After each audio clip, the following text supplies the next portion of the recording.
እኔ የምወድለት ጸባዩ አብሬውም ያለሁበት ምክንያቱም ኢትዮጵያን ስለሚወድ ነው። በቃ ኢትዮጵያን ከሁሉ ነገር በላይ የሚንቀሳቀስላት የሚኖርላት ስለሆነች በቃ እኔ የምፈልገው እሱ ነው።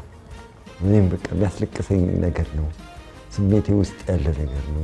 24 ሰዓት ማስብበት ነገር ነው። ስለዚህ ተገጣጥሟል ብዬ አስባለሁ።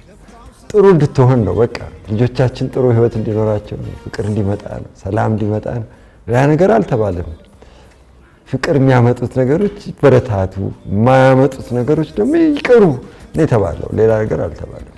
በቃ እሱን ስለሚወድ ስለሱ ስለሚዘፍን ሊሰዋለት ራሱን ስለተዘጋጀ ለሱ መልእክት ወደዋለሁ። በቃ አላግዘው ዝግጁ ነኝ እስከ መጨረሻ። ካወቅኩት ጊዜ ጀምሮ ቅን ሰው ነው። ቅን ሰው ነው። ለሰው ሲጨነቅ ነው ማየው። አንድ ሰው አይረሳም። እኔ አሁን ቢኖረኛ ችሎታ ደስ ይለኛል። ጂፒኤስ አቴንሽን እያንዳንዷ ደቂቃ ለሚያገኘው ሰው ሁሉ አቴንሽን ይሰጣል ማለት ነው። እና ብዙ እንግዲህ ቅንነቱ ላይ ታወቅለት ይችል ይሆናል። እኔ እንጃ። ስሰማ ደግሞ ውጭ ስለ ቅንነቱ ላይወራ ይችላል። አንዳንዴ የሚያውቀው ሰው ብቻ ነው የሚያውቀው። ግን መጀመሪያው ሰኮንድ ጀምሮ እስከ መጨረሻው አንድ ሰኮንድ የለም ቅን ያልሆነበት ማለት ነው። ቅንነት ያላሳየበት፣ ጨዋ ያልሆነበት፣ ወይ በስርዓት ያላነጋገረበት ከኔ ጋር አትሊስት አንድ ሰኮንድ የለም። እንደዛ አይነት ተከባብረን ሁሉም ሰው አክብሮ ነው የማውቀው። በቃ ያ ጸባዩ ከሁሉም ሰው ጋር ይመስለኛል። ሁሉም ሰው ያንን ይረዳል። እንጃ ቢረዱት ጥሩ ነው። ቅን ሰው ነው እንግዲህ በእኔ ኤክስፒሪየንስ። ስለሌላ ማውራት አልችልም። ይሄ ቢታወቅ ደስ ይለኛል፣ ቅን ሰው መሆኑ ማለት ነው። እኛም የዛሬ 15 ዓመት ስለነበርንበት እዚህ ፕሮጀክት ውስጥ እና በደንብ ማሪኔት ስላደረገ ጥሩ ስራ ነው ብዬ አምናለሁ። ቴዳ በጣም ለፍተሃል። ለሁሉም ነገር በጥራት እንዲያልቅ ነው እሱ የሚለፋውና ይሄን ያህል ጊዜ የተፈጀው በዛ ምክንያት ነው። ጥሩ ስራ እንደተሰራ በጣም ታላቅ ነገር እንደተሰራ አውቃለሁኝ። እግዚአብሔር አሁንም እድሜ ይስጥህ፣ የልጆችህ አባት እስከ መጨረሻ ድረስ እንደዚህ ትልቅ እንደሆንክ፣ እንደዚህ ሀገርን እንደወደድክ፣ እንደዚህ ህዝቡ እንደወደደ እግዚአብሔር ሁሉ ነገር ወደፊት የሚያሳምረው። በአዲሱ አልበም እንገናኛለን። እግዚአብሔር ይስጥልኝ፣ እግዚአብሔር ያክብርልኝ። ስለ ኢትዮጵያ ያሉ ነገር አይ ቲንክ እኔ ምስክር መሆን አይጠብቅብኝም። 100% ህዝቡ ያውቃል ይሄን። ምክንያቱም ስራዎቹን ብቻ ማየት መስከር ይችላል። ግን አንድ ነገር በባል እሱ ነው ቶሎ ጭንቅላቴ ላይ ይመጣብኝ። ስለ ሀገር ብቻ የተዘፈኑ ሳይሆኑ ሌሎቹም ታሪኮች ውስጥ እነዚህ ሀገርን በጣም የሚያጎሉ ታሪኮችን የተደበቁ ወይ ደግሞ ሰው ከጊዜ ብዛት ችላ ያላቸውን ነገሮች ቁጭ አድርጎ በጣም አርቲስቲክ በሆነ መንገድ በጣም በሚያምር እያዋዛና እንድትሰሚ በሚያደርግ ደግሞ በዛ በሚያምር ዜማዎች እነዚህ ነገሮች ፕራዮሪቲ ሰጥቶ ነው የሚሰራው። ያው እኔም መመስከር ስላለብኝ ነው እንጂ ሁሉም ሰው የሚያውቀው ነው። መጀመሪያ የሚመጣልሽም ወይ ደግሞ የቴሌቪዥን ሾው ለመግባት ሲያስብ አንድ ሰው መጀመሪያ ጭንቅላቱን የሚመጣበት ይሄ ይመስለኛል። ያ ዴዲኬሽን፣ ያ ትሩዝ፣ አንድን ነገር ይዞ መምጣት፣ ምንም ሀሳብ ሳይዋዥቅ ሳይቀያይር አንድን ዓላማ ይዞ መምጣት ከባድ ነው እና እሱ ነው መጀመሪያ የሚመጣብኝ።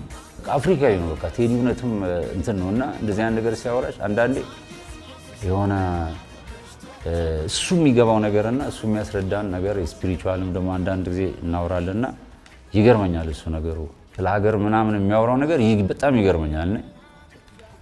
ብዙ ሰው እንደዚህ አይቻላቅም፣ እንደዚህም ገጥሞኝም አያውቅም። ቴዲ ይለያል በጣም በምንም ነገር የማይደራደርበት ሀገርና ሀገር ነው። እንደ ዘፋኝ እንደ ሙዚቀኛ ሙዚቃና ሙዚቃ ነው አልልሽ። ቴዲ ሙዚቃማ ሙዚቃ ነው፣ ግን ሀገርና ሀገር ላይ አይደራደርም ቴዲ። አስተሳሰቡ ይገርመኛል፣ አደንቀዋለሁ። እንግዲህ ለአድናቂዎቻችንም ለቴዲ ወዳጆችም ለቴዲ አድናቂዎችም ቤተሰቦችም ለሁላችሁም ይሄ አልበም በጣም ታፍ አልበም ነው። በጣም ቆንጆ አልበም ነው የሰራ ነው። እንደምትወዱት እርግጠኛ ነኝ። ማንም ሰው የሚወደው አልበም ነው የተሰራው። ብዙ ሰው ነው የተሳተፈው እዚህ አልበም ላይ፣ በጣም ብዙ ሰው። እንግዲህ እግዚአብሔር ዳን። አመሰግናለሁ። እሱ በጣም ብዙ ነገር ነው ተጽዕኖ ያደረገብኝ። ቴዲ ከሩቅ ሆኖ ለሚያየው ሰው በቃ ብዙ ነገር ከሱ የሚወስዱት ነገር ያለ የማይመስላቸው ሰዎች ይኖራሉ። እኔም ስጠጋው ነው ብዙ ነገር ከቴዲ መውሰድ እንደሚቻል የተረዳሁትና ከቴዲ ብዙ ነገር ተምሬያለሁ። ለስራ ዋጋ መክፈልን፣ ጊዜ መስጠትን፣ መድከምን ያለ ድካም ጥሩ ነገር እንደማይመጣ እና እኔ አንዳንዴ የቴዲ ሩብ ያህል መልፋት ብችል ሩብ ብዙ ብዙ ነገር መስራት እችላለሁ እና እሱን አቅም መፍጠር ነው ፈልገው ሩቧን የሱን 50 እና 100 አልችለውም። ስለዚህ በጣም ይለፋል፣ በጣም ይደክማል።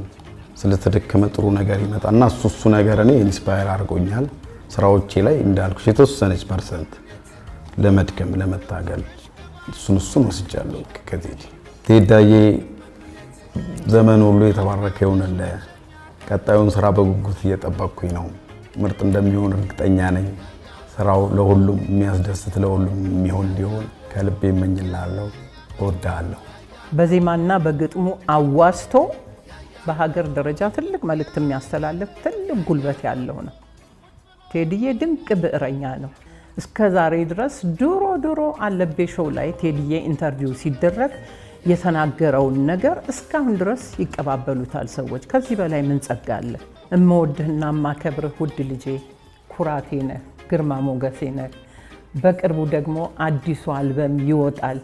ህዝቡ በጉጉት እየጠበቀ ነው። ከራሴ ጀምሮ በጉጉት መቼ ነው የሚወጣው? ቀኑ ራቀብኝ። ቀን ቆጠራ ነው ያለሁት። አውቃለሁ ድንቅ የሆነ አልበም እንደሚወጣ።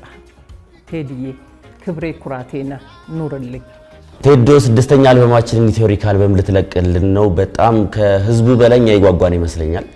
ምክንያቱም ባንዱ እንዳለ ዘፈኑን ስለሰማው ሌላ ሰው ስላልሰማው እንዴት የሚጣፍጥ ዘፈን እንደሰራ እኛ ስለምናቅ ጉጉታችን በጣም ከህዝቡ በላይ ጨምሯል። እና ደግሞ ፐርሰናሊ ነው የምወደውን ዘፈን ባክ አልበም ውስጥ አካትልኝ። በጣም እንወዳለን።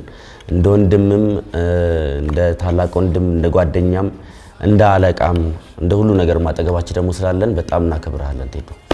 ቴዲ ያው ብዙ አልበሞችን አውጥቷል። ሁሉም አልበሞች በተሳካ ሁኔታ ያለፉለት ልጅ ነው እና አሁንም በሚቀጥለው የሚያወጣው አልበም የተሳካ ያማረ የህዝብ ተቀባይነት የሚኖረው ነው ብዬ ገምታለሁኝ እና እንዲቀነው ደግሞ እመኝለታለሁ።